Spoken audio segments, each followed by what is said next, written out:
Hey, howdy.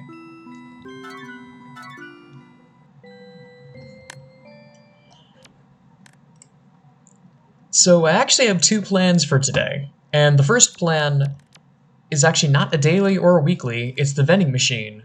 I still gotta do Rusty Urban Complex. And I forget if it resets today.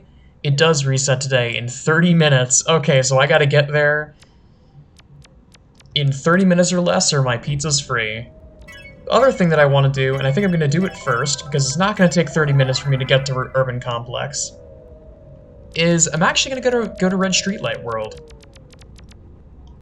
Shocker, I know. But I want to go to Reef Maze, because apparently, in this third area, I walked around in here a little bit.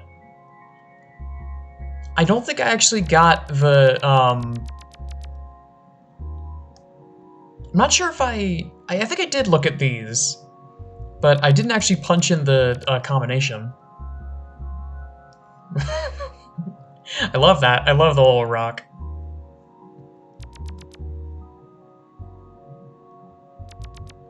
There it is, 91607.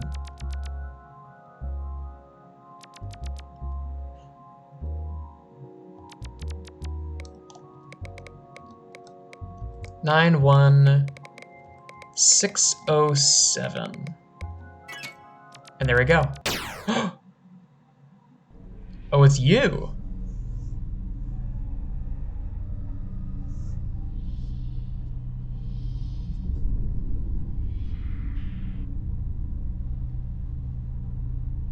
Ugh.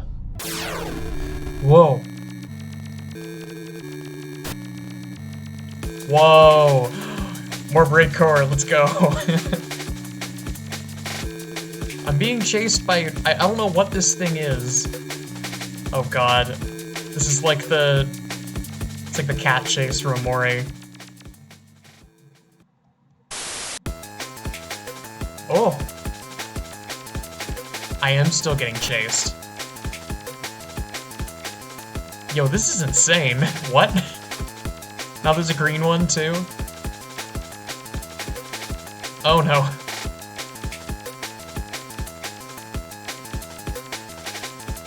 Ah. This is nuts. Damn.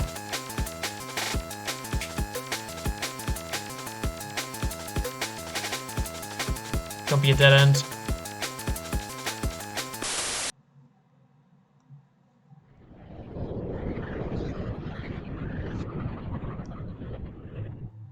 Ugh.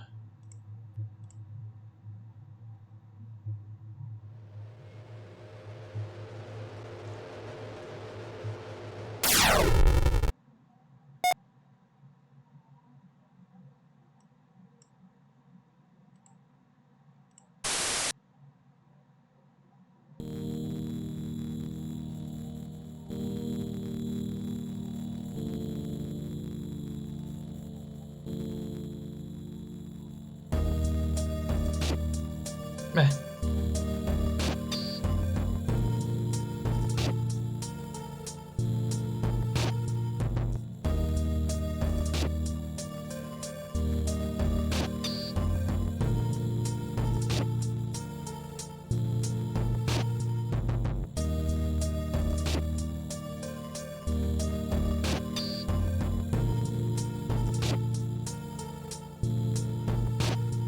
This is so bizarre. I suppose it's called the Hall of Memory, and then we're back. It's called the Hall of Memories, I guess, so that makes sense. I don't know how to feel about that, honestly. That was really cool, but also... Didn't really feel like Yumatuki, I'll be honest. That was really cool, though. I respect the hustle for making cutscenes that are interesting and unique, and also getting over the many problems of RPG Maker. So very cool in that regard.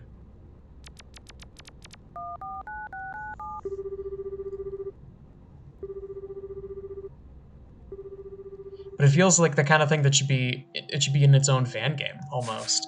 The style is gradually getting more and more unique. It's slowly coming into its own. Mountaintop ruins, right? The red path.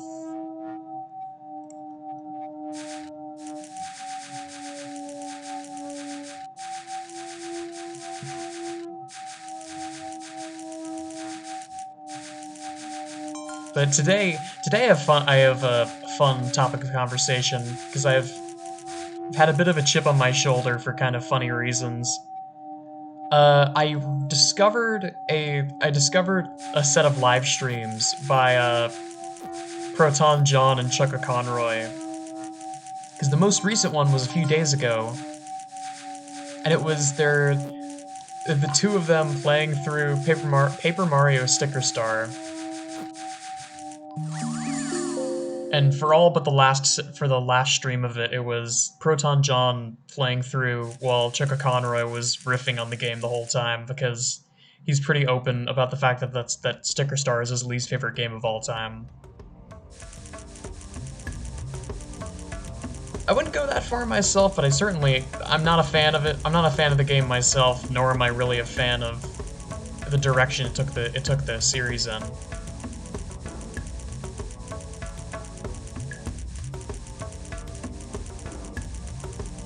But it was also really funny. It was really funny, not only just the stream itself was fun, I haven't watched Chucka Conroy in I don't even know how long. But the two of them have great chemistry, maybe because they've been working together for 10 plus years. But, the chip on my shoulder, weirdly enough, is not Sticker Star. Something different entirely. The game is a game with sort of a similar issue, Mario and Luigi Paper Jam. I forget if I've complained about this game before. There are very few games that I outright hate, because it takes a lot for a game to be hateable, in my mind. Even with something like Yik does have good qualities. What makes me hate a game more is wasted potential. And as strange as Yik's design decisions I still gotta keep playing that game. Hello there. As weird as Yik's design decisions are, they feel 100% intentional and also fully realized. When you're playing through Yik, a postmodern RPG, it feels like that is the full vision of the game. Give or take like some minor changes that they realize that people didn't really like about the game. But barring that, I'd go so far as to say that version 1.0 is probably the full vision of that team realized. What makes me sad / angry, depending on the circumstances, are those that are squandered in some sort of way. Like, I'm fine with games being bad. Like, if every game was good, then the games that were good would be so much less special. Now, where is this vending machine? It is not this one. It looks like it's that one over on the left.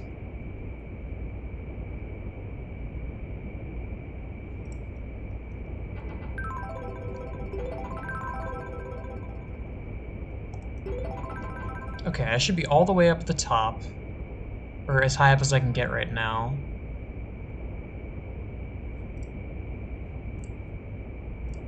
Okay. Should be this one. There's another bar over on the left that I need to get to. So let's poke around a bit and see what we can find. I'm always so much more mad about games that have wasted potential than games that fully realized their potential but sort of fell flat in other ways. And don't get me wrong, Sticker Star also had a lot of potential, But based on everything that I've read about it, it did about as well as it could have. Considering the interference from upstairs and having to completely reset development and all that crap. There was a lot of stuff that went wrong with the creation of that game, and it shows. But Paper Jam, man. That Paper Jam just makes me so sad when it comes to wasted potential. Because for those not in the know, because I got the impression, especially with the Sticker Star streams, a lot of people had never played Paper Jam, and maybe I'll make it a goal to play it as one of the games on my docket just to show what a sordid state it's in. Have I ever been here?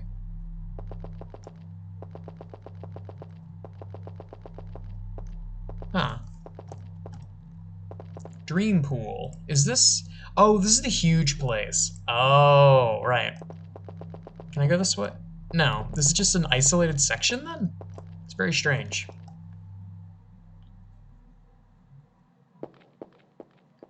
So, Mario & Luigi Paper Jam was a collaboration between Intelligent Systems and Alpha Dream to make a crossover game between Mario & Luigi and Paper Mario. Now, on paper, that is on paper, tee-hee, that is ridiculous, and that is also an awesome idea.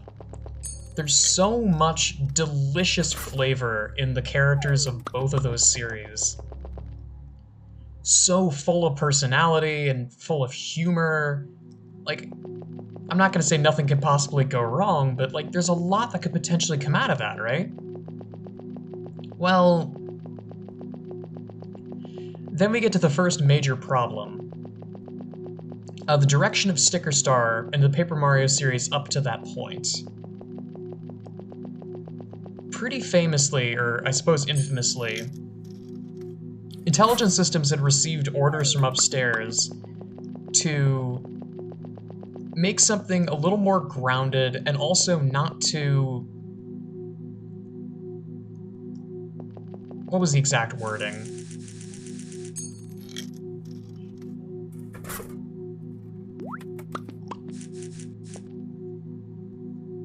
To make something that was a little more Mario, let's say. I'm also going the wrong way for some of the places that I want to be. So the result, for the longest time, and it still sort of continues to be like this, is a set of games that are extremely sanitary.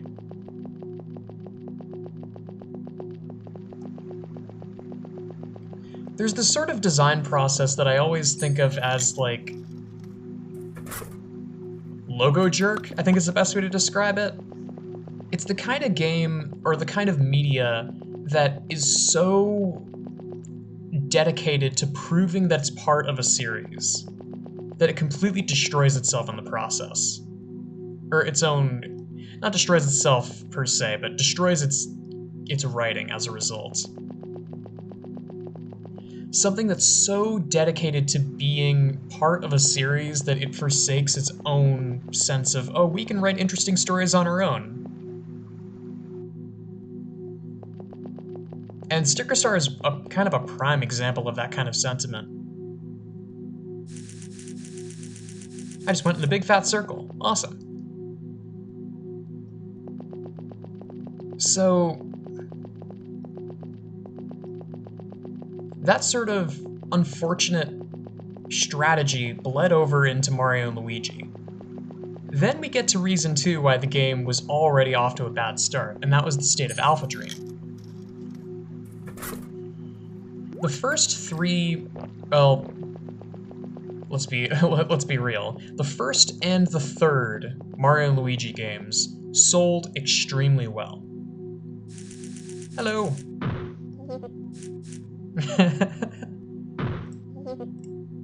Aw, I got a picture of him smiling.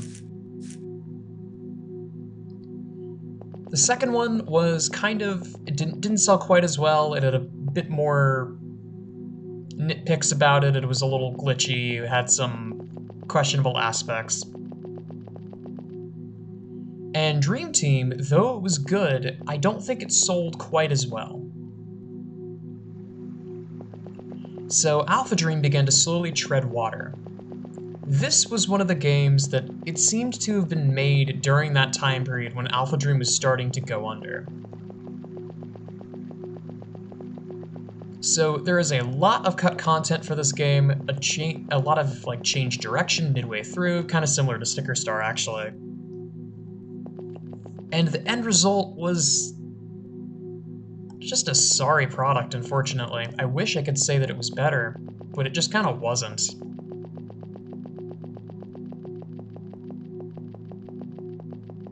But first, I'll talk about the positives a little bit, because there are reasons that you would want to play this game. What did I just find?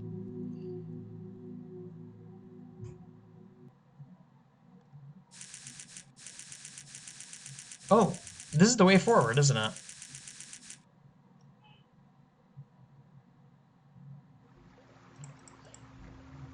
Yeah, Azure Garden's here. Awesome.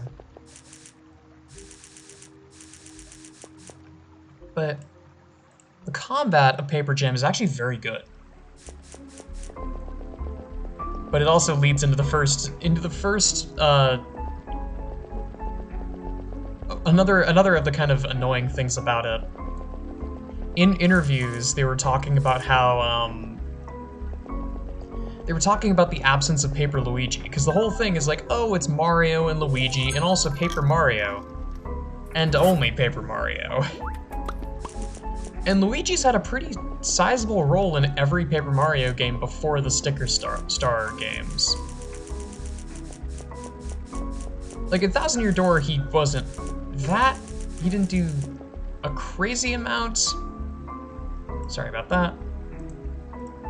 I don't know if that Discord ping thing actually made noise. It popped up for me.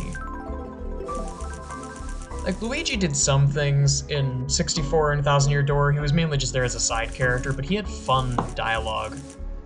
And in Super Paper Mario, he is fundamental to the plot of the game.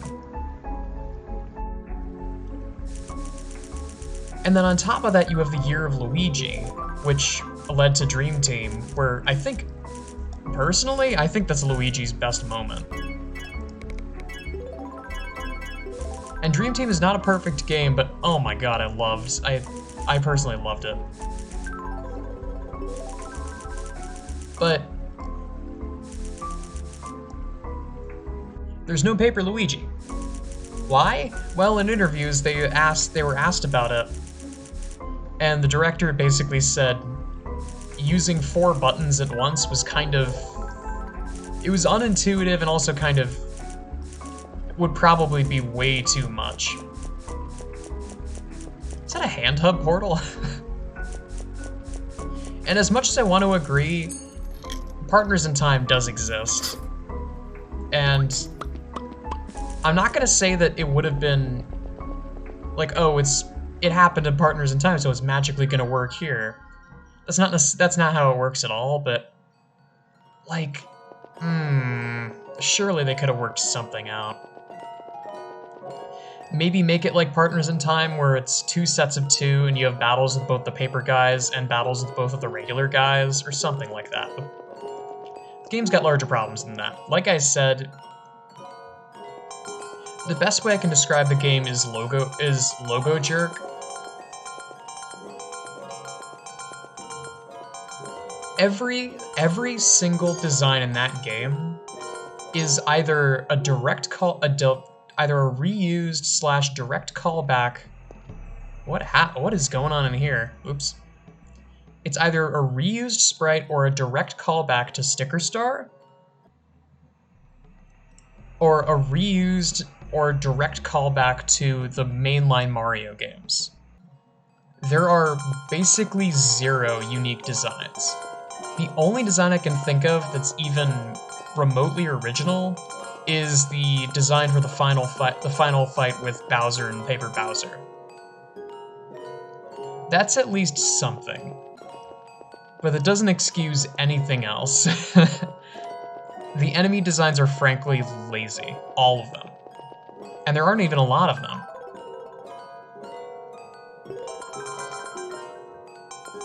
Right, I forgot this area never got finished. So that's a shame.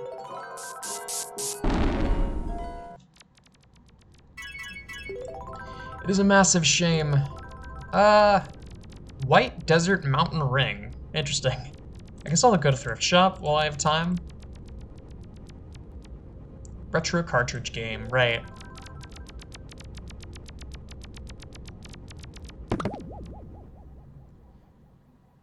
But part of the reason why both Paper Mario and Mario & Luigi were so good up to that point was the creativity in the new areas, in the original areas.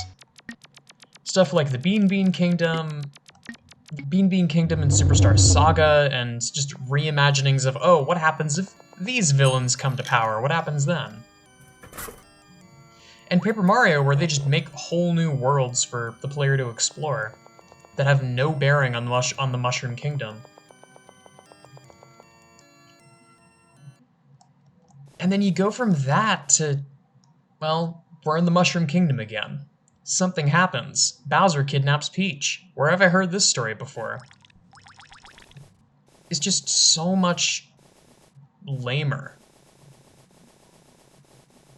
There's just nothing to say about it.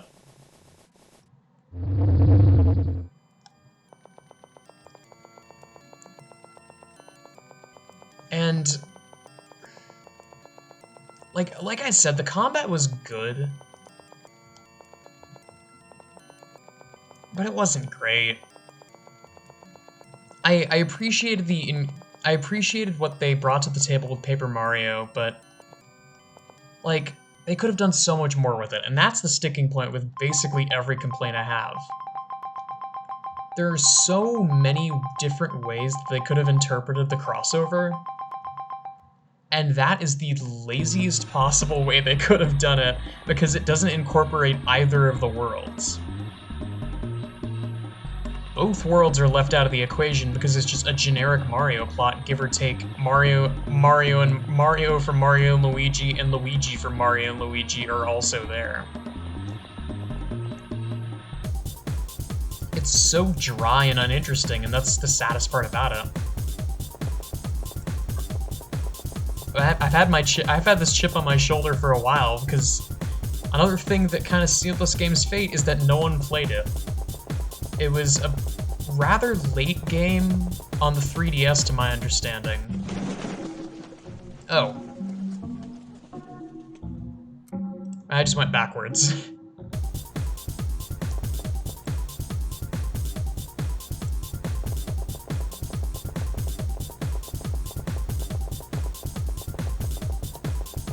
But it's just such a sad state of affairs. And Alpha Dream never really recovered. Past that point, every game that they made was just a little bit more withered, and like we need to get something out that sells, otherwise we're going to go under. And then just blow after blow, and then they went bankrupt. It's a sad state, it's such a sad thing.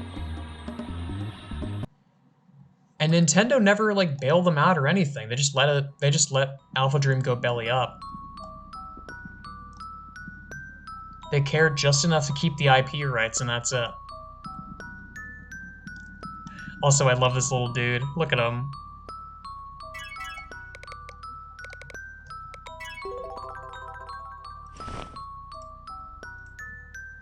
Love him.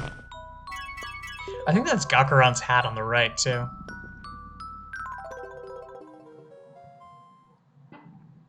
Right, retro cartridge game. I forgot about this.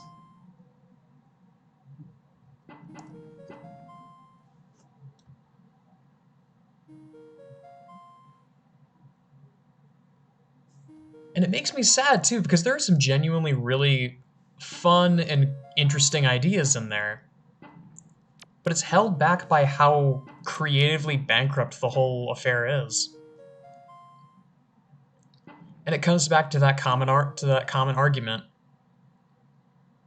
If you're gonna do something like this, why make it a Mario IP? Like, I could see this being really fun and interesting and cool as just a generic RPG, just hand it off to a third-party studio and say, go nuts, just don't use our characters. Or hell, make it a third-party, say they can use our characters. There's so many ways that that could have worked. Walk here to be... Have I ever seen Big Urasuki in person? I forget if I have. Oh. Changes Urasuki's sprites and icon in the menu. Very interesting. Right, because I'm in retro game right here.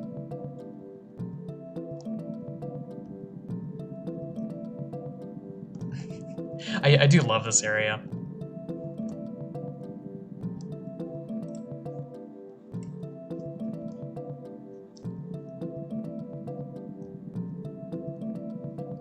The fact that this is also an Omori's Labyrinth, that this is an Omori's Labyrinth connection makes it all the funnier.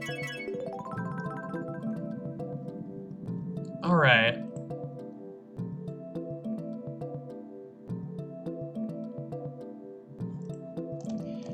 Oh god, right! I didn't even think about that. On the other side of the globe, it's the... Hang on, where do I go? There we are. I forgot, on the other side of the globe, it's summer break right now. Or soon to be summer break. That's very weird to think about. No! No! I've been imprisoned. Ah.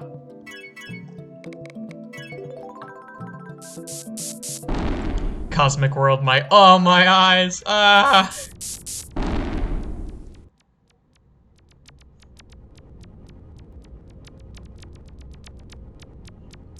I might just chill here.